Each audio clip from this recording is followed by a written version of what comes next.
It was about 6:30 p.m. when I finally pulled up to the old two-story house that has been in my family for 4 generations. It had been a very productive day in the field, and I felt like I had gotten a lot done. I was more than ready for a nice home-cooked dinner and a relaxing evening with Terry, my wife of 20 years. I've done it all, I thought as I rested from the day's work. Sure, working on the farm is hard, but the rewards more than make up for it. Plus, I had the best wife anyone could wish for. Terry was a wonderful girl, always so warm, friendly, and loving. Of course, she had her moments, as we all do, and sometimes she was a little too trusting, and was a little silly at times. But she was my partner, my rock, and I wouldn't trade her for anything. As I entered the house, I immediately smelled freshly made meatloaf and knew I was in for a treat. Terry loved to cook, and she had a knack for making even the most mundane dish delicious. I glanced at the mail lying on the small table next to the door. Most of it was addressed to a tenant or resident, junk and announcements about this or that.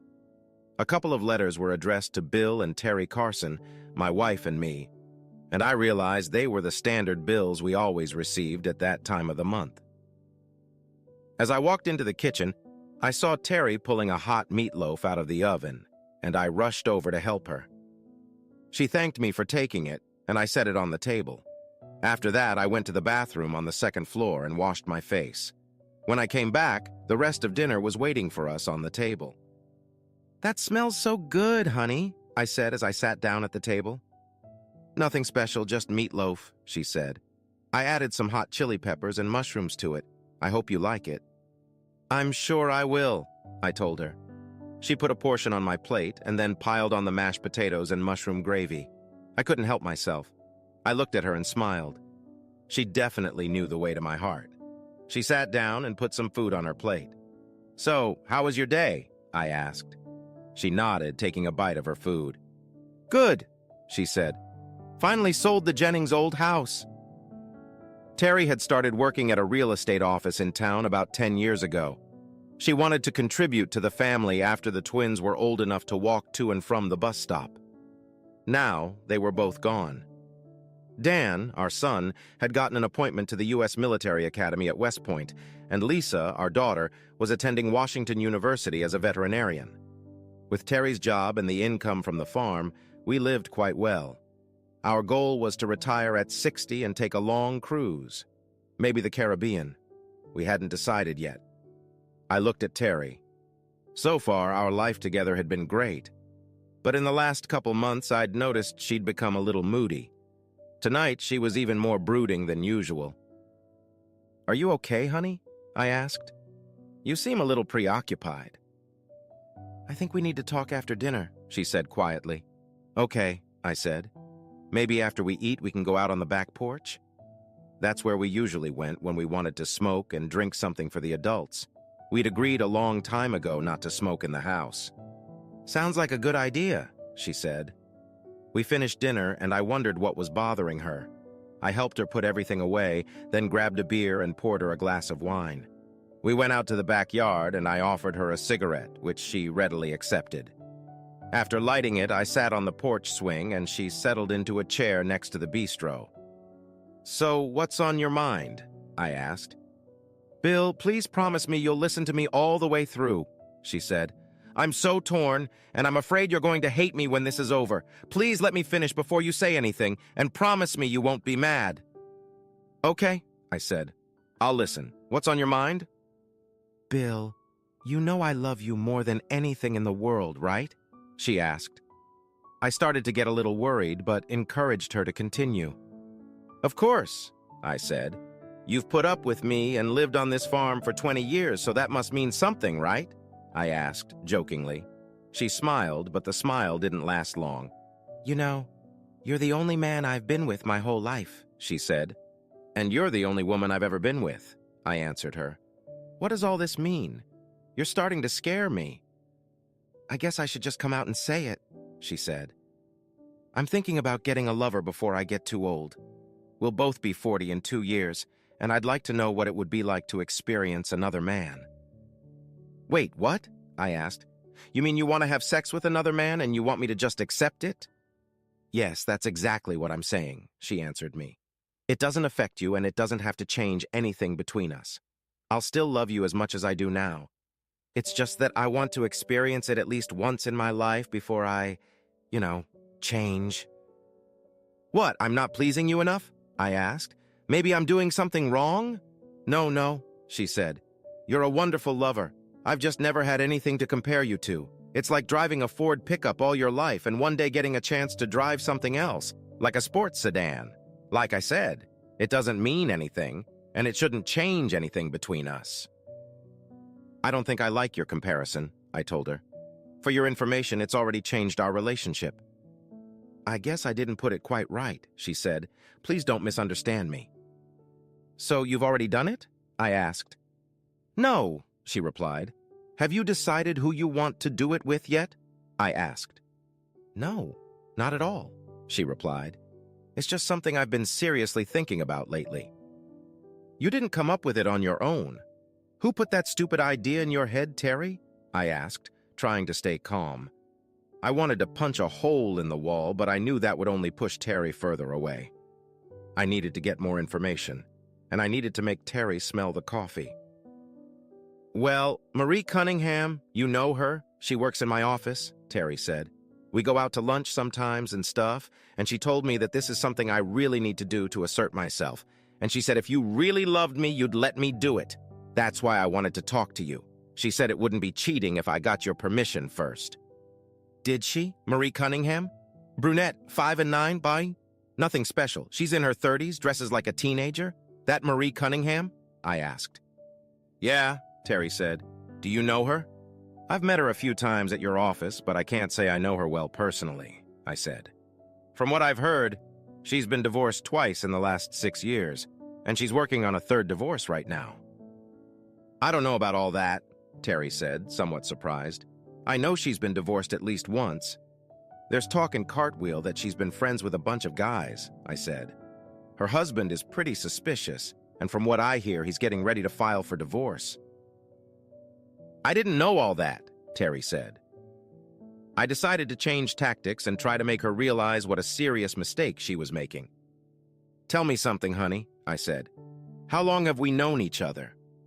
I don't know, she replied. About 30 years, maybe a little more. And we've been together since freshman year of high school, right? I asked. Yeah, something like that, she replied. In all that time, have you ever known me as someone who would agree to something like that? I asked her. She shook her head. Well, no, not really, she said. So what makes you think I'd agree to this now after all these years? I asked. Well, Marie says... Terry started before I cut her off. Forget about Marie, I said. Marie is an idiot. I want to hear what you think. Let me put it to you this way. What would you do if I came home one day and said, hey, honey, you know I love you, but I really need to have sex with another woman to assert myself? Huh? Would you be okay with that? Oh, hell no, she said. I'd kick your ass. So why should it be any different now? I asked. She looked at me shocked. Oh my God, she said. I never thought of that. Do you remember my grandparents? I asked. My grandparents died in 2001, a couple years after their 80th wedding anniversary. They were just over 100 years old by then and were well known in the neighborhood. In 1999, at the nursing home where they lived, the family threw them the best anniversary party ever.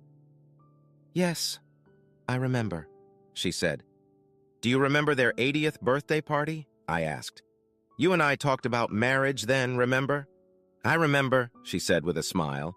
I know I already told you about it, but I'll say it again just in case you forgot, I said. I asked Grandpa what the secret to their marriage was. He told me a story I will never forget.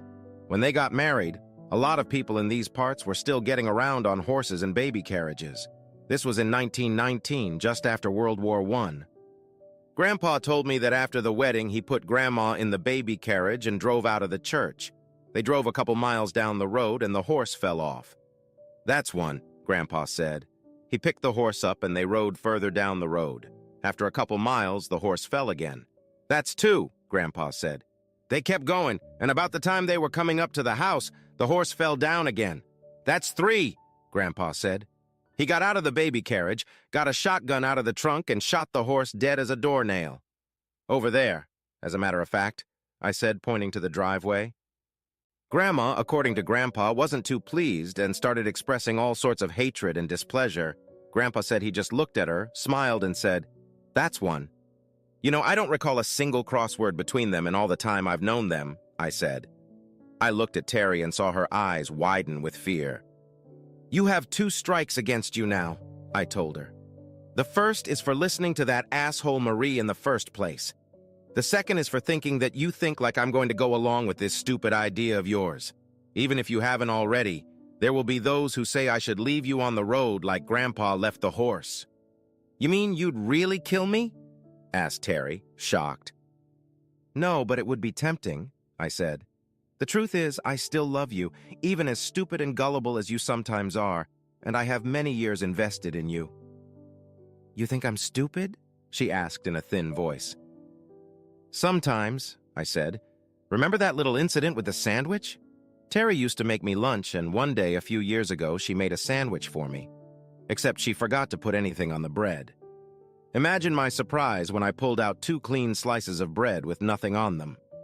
When I got home that evening, she asked me if I enjoyed my lunch, and I told her it was great, but I had never had a jam sandwich before. She swore she'd made me a bologna and cheese sandwich and felt like an idiot when I told her I'd found 2 pieces of bread jammed together. You're never going to let me relive that, are you? She asked with a smile. No, I wouldn't let you, I told her, laughing. So what do we do now? She asked. That's up to you, I said. You're a smart girl. You've raised 2 good kids. You'll figure it out for yourself. I've never told you what to do before, and I'm not going to start now. Just know this. I will absolutely not be your cuckold, and I will not tolerate disrespect. Think of it this way. You are in the bottom of the 9th inning, and you have 2 strikes against you. What we do next depends on what you do. Now, if you don't mind, I have to get up early in the morning to get back to the North 40, so I'm going to go to bed. I put out my cigarette and headed upstairs. Epilogue, 3 months later. I stopped the combine, got out of it, and walked to my pickup. It was lunchtime, and I was looking forward to enjoying my meal in the comfort of the air-conditioned cab. However, when I got in the car, I realized that I had left my lunch at home. Oh, crap, I thought. Now I'll have to spend at least half an hour to go back for it. I looked in the rearview mirror and saw a cloud of dust heading my way. Looking closer, I saw that it was Terry's SUV heading towards me. She stopped next to my car and got out of it. I noticed the tight jeans and smiled. Even after all these years, she still looked good, and I loved looking at her taut legs. She walked over to me and kissed me with her mouth open. Hey, cowboy, she said. You left your lunch at the house, so I thought I'd bring it to you. Well, thanks, I said. I was just on my way back to pick it up. Mind if I join you? She asked. Not at all, I answered her. She opened the side door of her SUV and we climbed into the back seat where she had a picnic lunch stocked. As we ate, I thought back to the previous 3 months. After our conversation, she told Marie to stick her idea in her ear. Shortly afterward, Marie's husband caught her engaging in lewd behavior with one of her many boyfriends and filed divorce papers so fast it made her head spin. The day after our little talk, Terry apologized to me, first with words, hugs, and kisses, then with an impressive dinner, and finally with a scalding hot striptease and a wild night of mind-blowing sex. I know some will say that I should have kicked her ass for not even thinking about the ideas that Marie had put in her head. But the thing is, I just can't give up on a love like that has lasted over 2 decades. Things might have been different if she had actually acted on her desires, but she didn't. And the truth is, I don't care at all about other people's opinions. This is my life and my marriage, and I know I would be miserable without her. It would be like cutting off an arm or a leg. Terry worked for a real estate company for a couple months and sold several properties that brought her a nice commission. After analyzing our finances, she realized that we had enough money in all of our accounts to live comfortably in retirement if we chose, so she quit her job and became a stay-at-home wife. Sometimes she even spent days with me in the field. I have to admit, I liked having her with me. After we ate, she pulled out a jar of whipped cream. "This is for our dessert," she said with a sly smile. I looked in the basket, but couldn't find anything to put them on. So what's for dessert? I asked. I don't see anything in the basket. She pulled off her short t-shirt, exposing her bare breasts. Here it is, she said. If you want to. Damn it, I said, smiling. I always knew you were the best cook around, and here you're just top-notch. Now give me a can of whipped cream.